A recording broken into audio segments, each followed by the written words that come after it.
You are at the register buying toothpaste and a loaf of bread, and the card declines. You aren't bankrupt.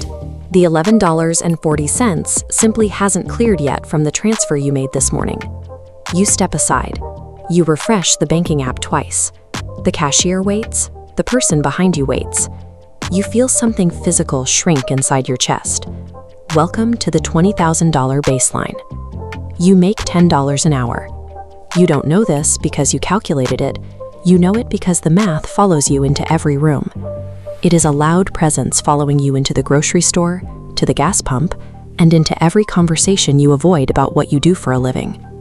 The physical reality at this tier is entirely dictated by the bottom line.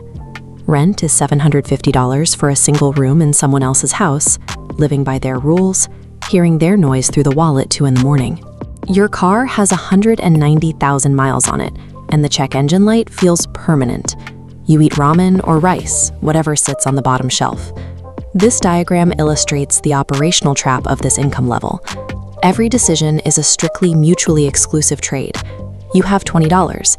If you choose the gas node to get to work, the food and phone bill nodes instantly lock out. Putting fuel in the tank means skipping a meal. You don't have preferences here. You have math. At $20,000, you do not manage your money. Your money manages you. Poverty is a deafening cognitive loop. You work, you pay, you survive, and you repeat. The exact thing that keeps you awake at night is the heavy, growing fear that this loop is permanent. Reaching $35,000 brings the first real quiet. You move into your own apartment. 1 bedroom, a small kitchen. You close a door that locks behind you, and the silence on the other side belongs entirely to you. You finally have stability, benefits, and a title on your email signature. The psychological relief arrives in small, specific victories. You eat a meal without calculating the cost first. You go to the gas station and watch the pump run until the tank is completely full. A physical release of tension that people at higher levels will never understand. The tightness leaves your throat and moves to your shoulders. The daily panic vanishes. In its place sits a dull, low-level hum. You carry a quiet awareness that one bad month or one major car repair could pull you right back down to a rented room. At $35,000, the volume of survival math finally drops. You stop merely surviving the current week, and you gain the capacity to look toward the future.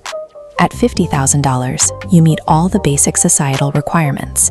You have the degree, the job, the reliable direct deposit every 2 weeks. Your fridge is full, and your credit card is paid off.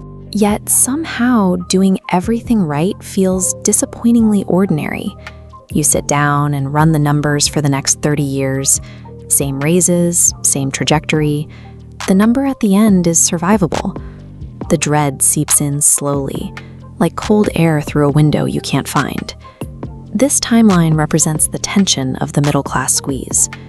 The marker places you dead center at $50,000. You look backward at $20,000, feeling grateful. But the arrow pulls you forward towards 6 figures, constantly hungry for wealth. Sitting in the middle of this view is the most uncomfortable place on the salary scale. Raw fear is gone, replaced by an acute awareness of the wealth gap between you and the coworker making $30,000 more. At $75,000, the daily decision-making process flips. You wake up, and money isn't your very first thought. You think about what you want before you think about what you can afford. The newfound quiet of financial comfort begins to create awkward silences.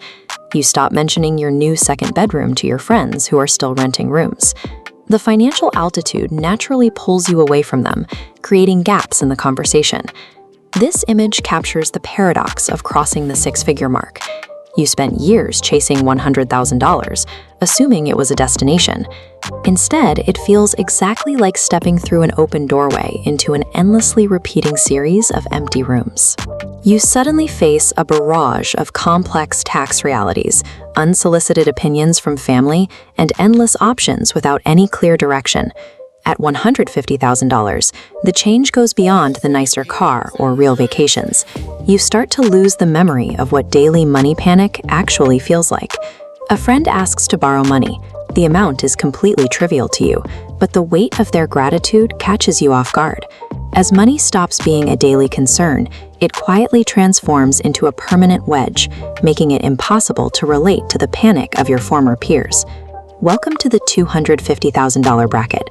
Your accountant now costs more than your first car. You speak an entirely new vocabulary: tax optimization, asset allocation, capital gains. Your social circle naturally shrinks to the people who understand this specific dialect. At $500,000, money becomes completely invisible. You do not check prices, you do not check your balance. Human life is now measured differently. Standard currency symbols evaporate, replaced by the hourglass. Every decision is calculated in hours. As these hourglasses multiply exponentially across a network, they represent capital working independently. Your assets earn while you sleep, completely detached from physical labor. When your life is governed by asset allocation and tax structures that didn't exist in your vocabulary a decade ago, you lose the ability to explain your day-to-day to anyone outside that circle. You've entered a reality that no longer translates to the working class. $1 million a year measures your reach. Your capital invites you to rooms where decisions are made, because your assets are structurally useful. The psychological severance is complete. You remember the $5 parking lot meals and the declined cards, but you view that past version of yourself as a stranger. It feels exactly like a country you lived in as a child, familiar but entirely foreign. We return to the start. Right now, someone sits in a shadowed parking lot between shifts, their face lit by a cracked phone screen. They make $10 an hour. They are Googling better jobs at midnight, deeply convinced their exhaustion is strictly a mathematical problem. Scaling wealth buys unbridgeable distance from society. You purchase total isolation from the daily struggle and from the person you had to be to survive it.